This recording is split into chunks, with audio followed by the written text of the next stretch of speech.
Porque si no hay resurrección de muertos, tampoco Cristo resucitó. Y si Cristo no resucitó, vana es entonces nuestra predicación, vana es también nuestra fe. ¿Qué dice la Biblia sobre la resurrección? ¿Qué dice la Biblia sobre la manera en la que se va a resucitar? Bueno, quédate con nosotros y estudiemos juntos 1 Corintios, capítulo 15. Nuevamente bienvenidos amigos, amigas a Momentos de Esperanza. Qué gusto saludarles esta mañana, que el Señor les bendiga, les dé fortaleza, paz y gozo, pero sobre todo que al abrir la Biblia cada día, cada mañana, puedas encontrarte con tu Padre Celestial que tanto deseo tiene de encontrarse contigo. ¿Sale? Muy bien, pues vamos al capítulo de hoy. Parece que entre las grandes preguntas que había en la iglesia de Corinto había una muy interesante, y es que debido a la poca... A los varios problemas morales, también su teología, también su conocimiento de Dios se estaba estropeando. Por eso es bien importante, mis amigos, que de tiempo en tiempo repasemos los elementos básicos de la fe. A veces pensamos que ya lo sabemos todo, sin embargo, el conocimiento también se va empolvando. ¿Por qué lo digo? Bueno, porque Pablo les había predicado bastante y les había explicado muy bien el tema de la resurrección. De hecho, era básico.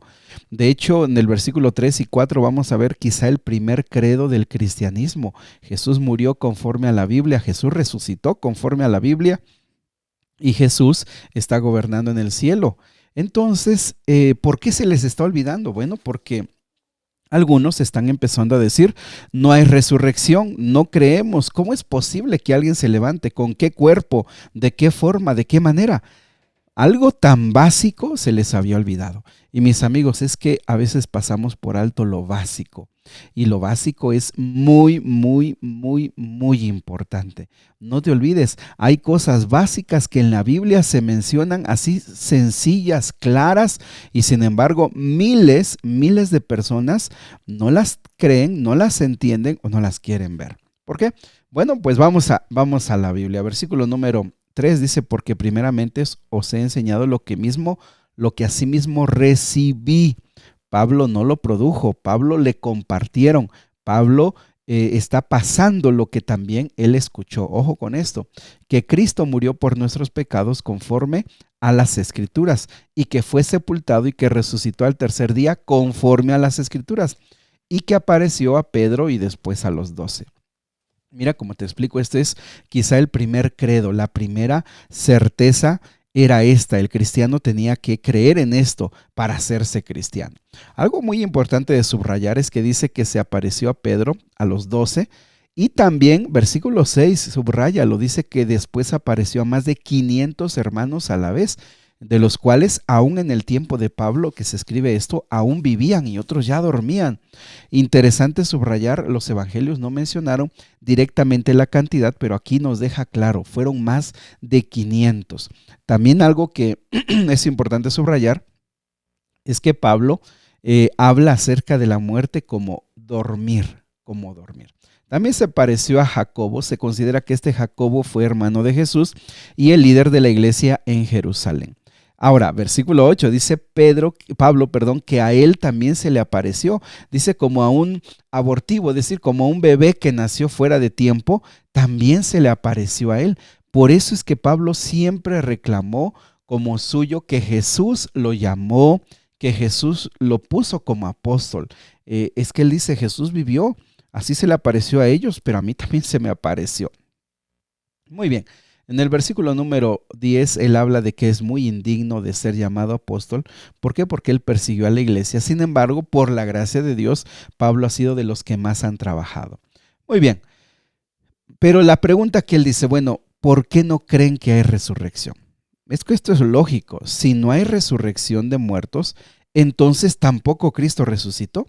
Y si Cristo no resucitó, mis amigos, nuestra predicación, nuestra fe no sirve de nada porque no está sustentada en nada. Somos, versículo 15, testigos falsos testigos de Dios.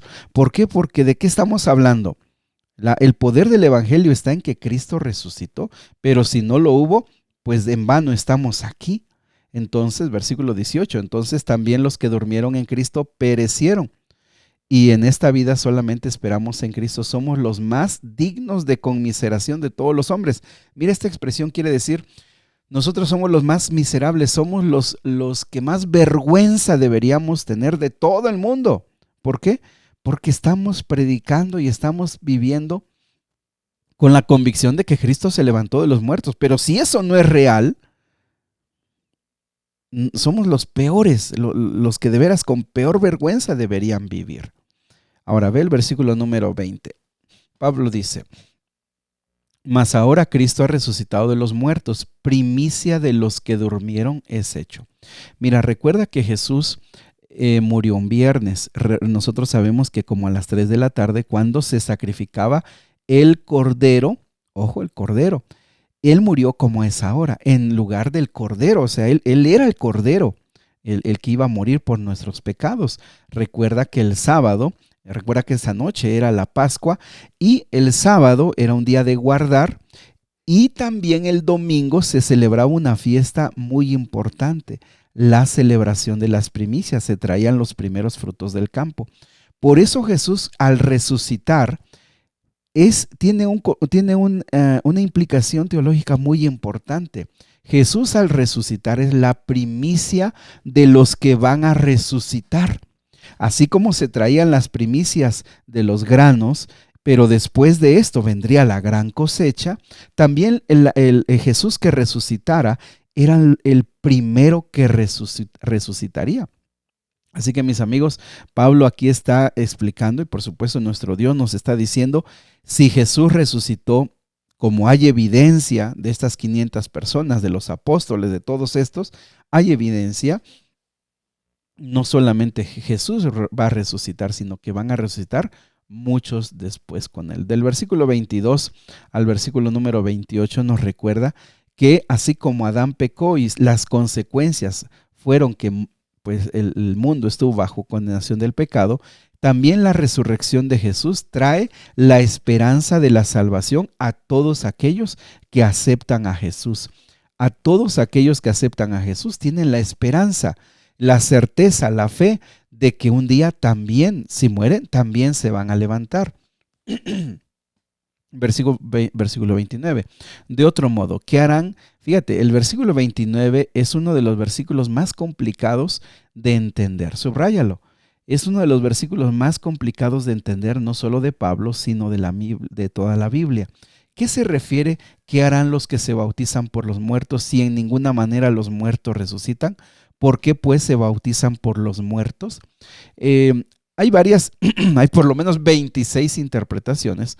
Sin embargo, una de ellas dice que seguramente se estaba refiriendo a la costumbre pagana de personas que hacían ciertos ritos por los muertos. Pero la verdad que queda complicado de entender a qué se refería Pablo. Quizás se refería a eso que decía, bueno, y si ellos, aún los paganos, se bautizan por sus muertos, si no hubiera resurrección, quizá los que creen, los que ahora son cristianos y que sigan creyendo en eso, ¿para qué se bautizan por ellos si no hay resurrección? La verdad es muy difícil de comprender. Sin embargo, la Biblia aclara que no hay forma de que uno se pueda bautizar por los muertos. ¿Por qué? Porque para bautizarse, como lo vimos en los evangelios, deben ser personas que comprendan su estado pecaminoso, que acepten a Jesús como su Salvador y que decidan poder venir a las aguas, ser sumergidos en las aguas para poder levantarse a una nueva vida. También lo vimos en Romanos, el significado del bautismo. Si no hay resurrección, ¿para qué hemos batallado? Dice el versículo 32 en Éfeso. Yo he trabajado, me he desvelado, he pasado tantas cosas. ¿Por qué? Porque tengo la esperanza de la resurrección. Mis amigos queridos, creo que esto es, vamos terminando con esa argumentación. Va a haber resurrección. La resurrección de Jesús nos da todo el sentido. Ahora, del versículo número 35 al 41, se levanta la pregunta, ¿pero cómo van a ser los cuerpos? ¿Cómo va a ser una persona cuando se resucite? Bueno, Pablo argumenta de algo muy normal, natural, y dice, miren, cuando tú tiras una semilla al campo, tú no te preguntas, ¿y cómo se va a levantar esa semilla? Pero tú sabes perfectamente que cuando una semilla cae al campo, esa semilla muere, esa semilla se deforma, esa semilla se destruye. Pero todos tenemos claro que esa semilla va a tener ahora un nuevo cuerpo, en el sentido de la planta que nace de esa semilla. Entonces, ¿por qué te cuesta entender que un hombre cuando muere, una persona cuando muere y es, vamos a decir, sepultada, pues va a cambiar? ¿De qué forma? No lo sabemos, pero sí sabemos que habrán cuerpos celestiales. Esas personas volverán. Si crees que esto sucede en la vida material, en el campo, pues también creemos que esto va a suceder en nuestro cuerpo. Versículo 42. Así también es la resurrección de los muertos. Se siembra en corrupción, resucitarán en incorrupción. Se siembra en deshonra y resucitarán en gloria. Se siembra en debilidad y resucitarán con poder. Fíjense, básicamente del versículo 42 al 50 lo que nos dice es: mis amigos, lo vemos todos los días en las plantas y nadie se lo pregunta. ¿Qué pasó con la semilla? ¿Se murió? Pues sí, pero trajo nueva vida con un cuerpo nuevo. No te lo preguntes, Dios lo va a hacer. Llevamos a nuestros muertos en corrupción, en deshonra, en debilidad, sí, pero ellos resucitarán con un cuerpo que ya no va a morir. Ahora, quiero solamente leerte el versículo 51 al 55 porque no tiene más explicación. He aquí os digo un misterio. No todos dormiremos, pero todos seremos transformados. En un momento, en un abrir y cerrar de ojos, a la final trompeta. Porque se tocará la trompeta y los muertos serán resucitados incorruptibles y nosotros seremos transformados. Porque es necesario que esto corruptible se vista de incorrupción y esto mortal se vista de inmortalidad. Y cuando esto corruptible se haya vestido de incorrupción y esto mortal se haya vestido de inmortalidad, entonces se cumplirá la palabra que está escrita: sorbida es la muerte con victoria. ¿Dónde está, oh muerte, tu aguijón? ¿Dónde, oh sepulcro, tu victoria? Mis amigos queridos, la palabra de Dios aclara perfectamente. La muerte es un sueño. ¿Cómo? No lo podemos comprender. Pero las personas no van al cielo, no van al infierno. ¿Qué razón tendría resucitar si ya estás en el cielo? ¿Qué razón tendría resucitar si ya estás, vamos a decir, en la idea que se tiene, pagando tus pecados en el infierno? No se tiene necesidad de resurrección. Las personas hoy descansan, hoy mueren, pero esperando la segunda venida de Cristo, cuando el Señor Jesús toque esta trompeta y las personas resuciten para escuchar la sentencia de su vida, para escuchar la sentencia de lo que se va a decir, del juicio que se va a hacer sobre ellos. Así que, mis amigos, nosotros tenemos como más grande esperanza esto. Nuestra más grande esperanza es la certeza de que habrá resurrección.